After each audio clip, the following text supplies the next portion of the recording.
गहरे हरे जंगल के सबसे ऊंचे साल के पेड़ पर रहता था किट्टू उल्लू। वह दिखने में छोटा और गोल मटोल था, लेकिन उसकी आंखें बड़ी और चमकदार थीं, जैसे किसी रात के सितारे।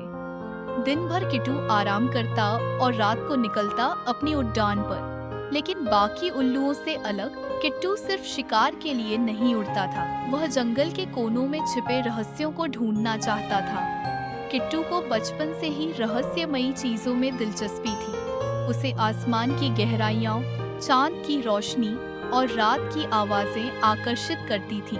वह अक्सर पूछता था, क्यों हर रात कुछ न कुछ नया होता है, लेकिन कोई जवाब नहीं देता। सब कहते, उल्लू को बस शिकार करना चाहिए, ज्यादा सोचने की जरूरत नहीं। पर किट्टू अलग था। एक दिन की बात है, चांद आसमान में पूरा चमक रहा था।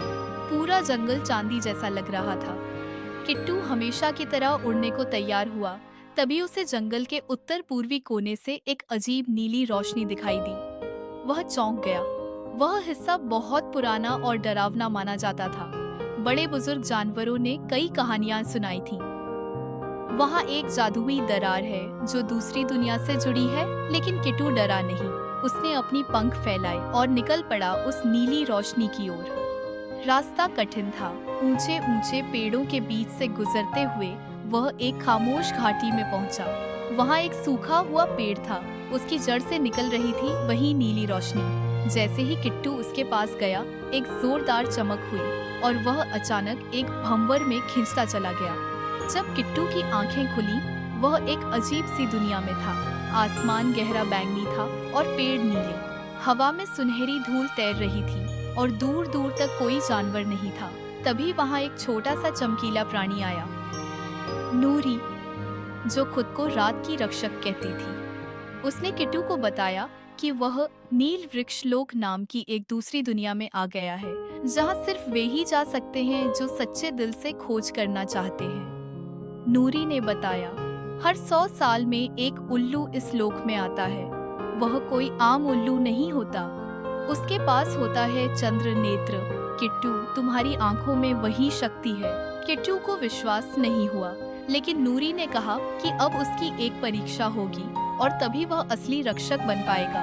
पहली परीक्षा, अंधकार की घाटी। नूरी ने उसे एक संकरी गुफा में भेजा, जहाँ एकदम अंधेरा था। वहाँ की हवा भारी थी और रास्ता संकरा। आवाजें आती थीं, तुम हार जाओगे, तुम कायर हो। पर किट्टू रुका नहीं। उसने अपनी अंतरात्मा की आवाज सुनी और धीरे धीरे चलता गया। अंत में उसने गुफा पार कर ली। सबक, डर को हराना सबसे पहली जीत होती है। यह जंगल रंग बिरंगे फूलों और मीठी खुशबुओं से भरा था, लेकिन हर रास्ता गोल गोल घूमता था। किट्टू को कुछ समझ नहीं आ रहा था, पर तभी उसे याद आया, जब रास्ता ना मिले तो ऊपर से देखो। उसने उड़ान भरी और देखा कि सारे रास्ते एक पेड़ की ओर जा रहे हैं। वही था बाहर का रास्ता। सबक, ऊंचाई से देखने पर तस्वीर साफ होती है। यह एक शांत झील थी। नूरी ने कहा, इसमें कूदो और अपनी सच्चाई को पहचानो। किट्टू ने जैसे ही छलांग लगाई, पानी में उसे अपना अतीत दिखा। कैसे बाकी उल्लू उसका मजाक उड़ाते थे, कैसे वह अकेला महसूस करता था और कैसे उसने खुद पर भरोसा नहीं किया। लेकिन फिर उसने खुद को मुस्कुराते हुए देखा, उड़ते हुए, खोजते हुए। उसे एहसास हुआ कि वह हमेशा से खास था। उसे सिर्फ खुद पर यकीन नहीं था। सबक, सच्चाई को स्वीकार करने से आत्मबल मिलता है। परीक्षाएं पूरी होते ही नूरी ने कहा, अब तुम जंगल के रक्षक हो किट्टू। तुम्हारे पास वो दृष्टि है जो सब में अच्छाई देख सकती है। यह लो, चंद्र मुद्रा, ये तुम्हें अंधकार में भी रास्ता दिखाएगी।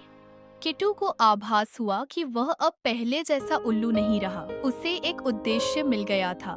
जैसे ही वह लौटने को तैयार हुआ, नूरी मुस्कुराई और कहा, अब से हर रात जब कोई संकट होगा, तुम्हारी आंखें सच देख सकेंगी। एक और चमक के साथ किट्टू वापस अपने जंगल में आ गया। सब जानवर सो रहे थे, पर अब किट्टू को सब साफ दिख रहा था। कौन खतरे में है, किसे मदद चाहिए और कहाँ अंधकार पनप रहा है। अब हर रात किट्टू की उड़ान सिर्फ उड़ान नहीं थी, वह एक मिशन था। वह खोए बच्चों को रास्ता दिखाता, बीमार जानवरों को दवा लाकर देता और शिकारियों के जाल से सबको बचाता।